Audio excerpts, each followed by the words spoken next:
اعوذ باللہ من الشیطان الرجیم بسم اللہ الرحمن الرحیم۔ السلام علیکم ورحمۃ اللہ وبرکاتہ۔ حکیم محمد الطاف۔ ناظرین، آپ دیکھ رہے ہیں یوٹیوب چینل باسط دواخانہ قائم پور۔ آج میں آپ کو بادیان کے حوالے سے کچھ بتانا چاہتا ہوں کہ بادیان کے کیا فوائد ہیں، یہ کس مقصد کے لیے اس کو استعمال کرنا چاہیے۔ آج کا یہ میرا موضوع ہے۔ بادیان کو سونف بھی کہتے ہیں اور یہ صحت کے لیے ایک انمول خزانہ ہے۔ بادیان کو زمانہ قدیم سے طبی لحاظ سے صحت کے لیے فائدہ مند سمجھا جاتا ہے، جو کہ متعدد امراض کی روک تھام میں مدد دے سکتا ہے۔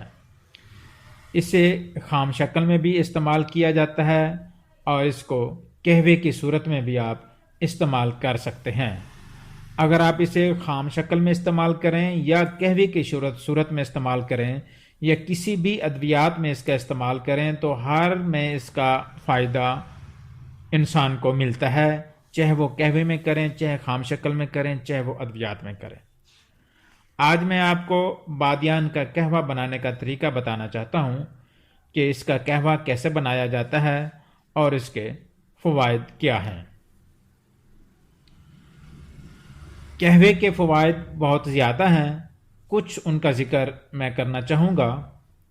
سونف، بادیان نظام ہاضمہ کے عمل کو بہتر بناتا ہے، اس لیے یہ غذائیت کو جزو بدن بنانے کا عمل بھی بہتر کر دیتا ہے۔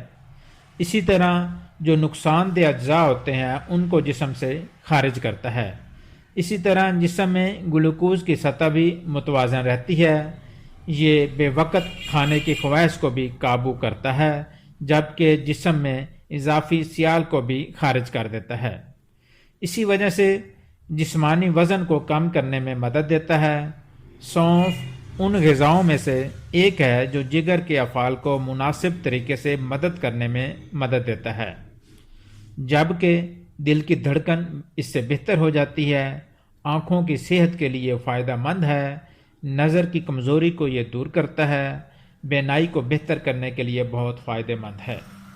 اس میں موجود وٹامن سی بینائی کو بہتر بنانے میں کردار اپنا ادا کرتا ہے۔ کیل مہاسے کم کرتا ہے، مسوڑوں کے لیے بہترین ہے۔ نظام تنفس کے لیے بھی یہ فائدہ مند ہے۔ سانس کے جو مسائل پیدا ہو رہے ہوتے ہیں انسان کو، ان کو بھی یہ ٹھیک کرتا ہے۔ یہ میں نے آپ کو قہوے کے فوائد بتائے ہیں۔ اب میں آپ کو قہوہ بنانے کا طریقہ بھی بتا دیتا ہوں۔ آپ 4 عدد سونف لے لیں اور اس کے ساتھ ساتھ 2 کپ پانی لے لیں۔ 2 کپ پانی کے اندر آپ ان 4 یا 5 عدد سونف کو ڈال کر ان کو آپ ابال کریں۔ جب آپ دیکھیں کہ 1 کپ پانی باقی بچ گیا ہے، اس کو اتار کر آپ اس کو چھان لیں۔ حسب ذائقہ اس میں اگر آپ کو شوگر نہیں ہے تو آپ چینی کا استعمال کر سکتے ہیں۔ اگر آپ کو شوگر ہے تو آپ نے چینی استعمال نہیں کرنی۔ اس کو انسان جیسے چائے پیتا ہے اسی حساب سے آپ اس قہوے کو استعمال کر سکتے ہیں۔ اس قہوے کے استعمال سے انشاءاللہ یہ جو میں نے آپ کو فوائد بتائے ہیں یہ آپ کو تمام حاصل ہوں گے۔ سونف نظر کے لیے بہت ہی فائدہ مند ہے اور دماغی کمزوری کو بھی ٹھیک کرتا ہے۔ اس کا استعمال انسان کو ہر موسم میں کیا جا سکتا ہے اور ہر وقت آپ اس کو کر سکتے ہیں۔ اللہ حافظ۔